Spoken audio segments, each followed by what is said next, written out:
This will be my last time feeding sheep for quite a while.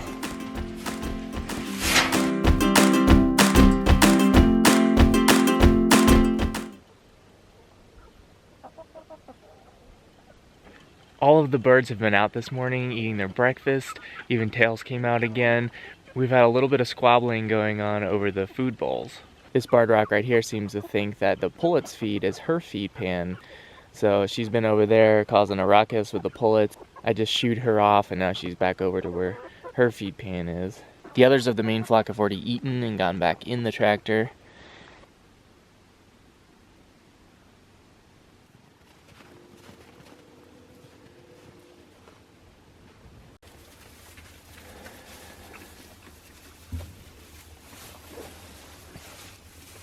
I talked to our sheep breeder Tess yesterday. She's the one that owns these sheep. I asked her if we can start making plans for bringing them back to her property. And it's not because this has been too challenging. We've worked out the watering situation okay, and they're doing fine here. It's just my hay is getting really low.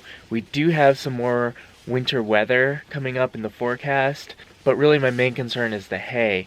When I talked to her, she said today she has availability, and beyond that she's not sure because she has a lot of other things filling up in her schedule. So it was kind of either today or some unknown date in the future. If we had some big winter event and Tess couldn't come to get them, or for some reason if her schedule just doesn't allow in the next week or so, I think I'd be in trouble regarding hay. So I just said, let's just do it now, get them back home where they have plenty of food and friends.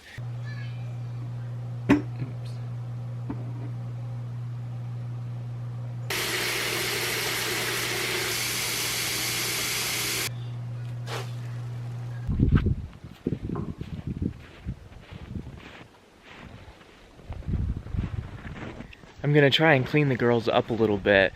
Daisy in particular has accumulated a manure spot on her. It actually developed the day my mentor came to visit. That was about a month ago. And when my rams would get manure spots on them, it would disappear in a couple days. I guess with all the rain we were having, it kind of took care of itself, but I can't return Daisy looking the way she does now. So I put some of the shampoo I have for washing wool into this bucket here. The shampoo actually has lanolin in it also, which is the natural oil that's found in wool. So I thought this would be a super appropriate way to clean her wool real quick, if she'll let me.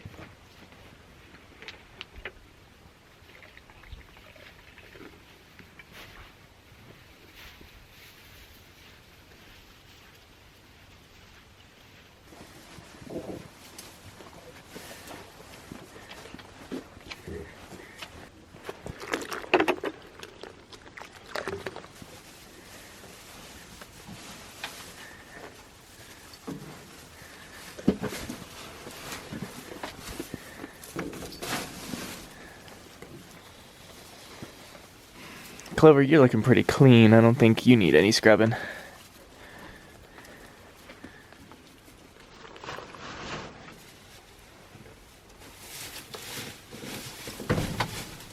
She's not even coming back to eat.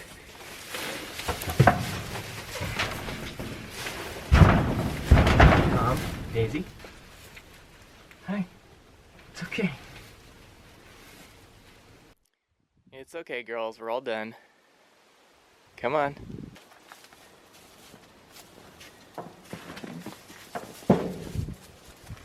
Daisy, you're looking about 50% better. Of course, they're not too happy with me right now. Saying goodbye to the sheep this time is a completely different experience from last time when it was the ram lambs. And it's not just because there's no slaughter involved this time. Some of you guys expressed concern with me getting these loner sheep, saying that it's just going to make it harder. I'm going to get attached to these sheep and have to give them back and just kind of go through that process, kind of picking the scab again. But it really hasn't been like that this time. It was really nice to have sheep back on the homestead that week and a half or so where we didn't have any. It was kind of lonely out here, but with them here, it's been really nice. These sheep have been great. They've been a lot easier to work with than the rams, especially towards the end. The rams were getting really aggressive, not just with each other, but with me also. When I'd go into feed, I had to be really careful, and with these girls, it's just a completely different experience. They're so passive. Well, Daisy can be a little bit aggressive and pushy, but not in the same way the Rams are. It's more just her personality. But with that said, there's just not been that same level of bonding as I had with the Rams. These ewes still really aren't that comfortable around me. Daisy is moderately comfortable around me. She comes up to me, I can pet her, that sort of thing, but Clover and Sage, not so much. They just really haven't gotten relaxed here. They've always been a little bit cautious, which is good in some cases. I don't want them to be complacent. There's just not been that same level of interaction and bonding. They haven't been nearly as pet-like as the Rams were. I'm not excited or happy for them to go. It's not like, whew, they're gone or anything like that. I've really enjoyed having them here. I know they're going back home to their ranch. There's plenty of other sheep for them to play with.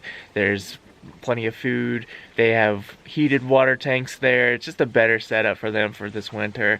I would have liked for them to stay longer, but it's time for them to go, and everyone's okay with it.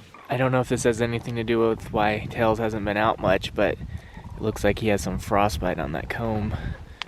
See the blackening on that comb?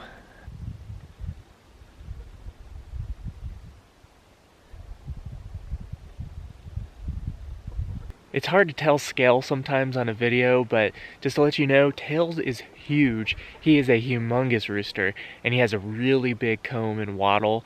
So I was a little concerned that this might be an issue for him, given the low temperatures and the really big comb.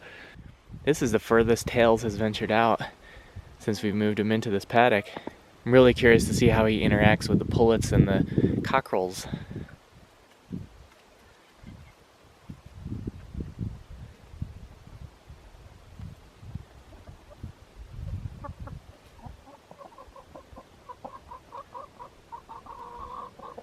There he goes in the greenhouse.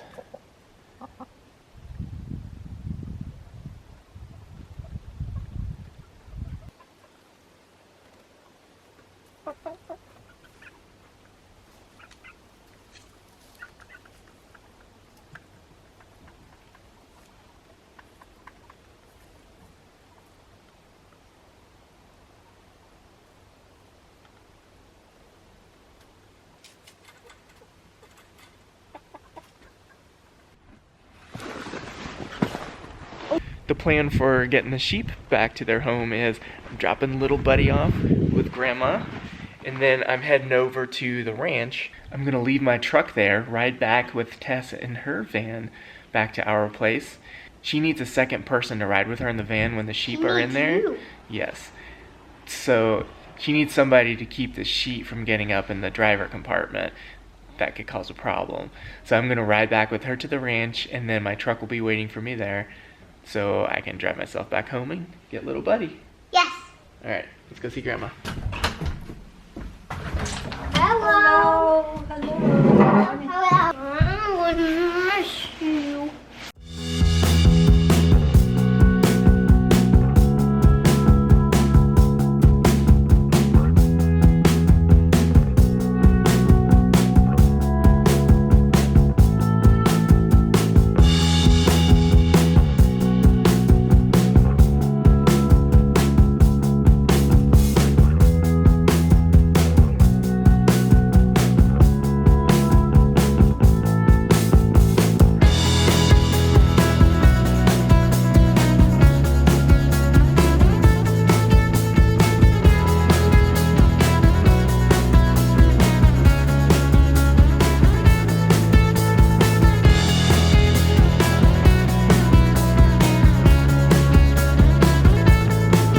Back on the homestead, and now we gotta see if we can get these ewes in the van.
That went pretty smoothly. Now we just got to get them back.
Daisy on the left, Sage to her right. Bye, Daisy. Bye, girls. I am gonna miss them.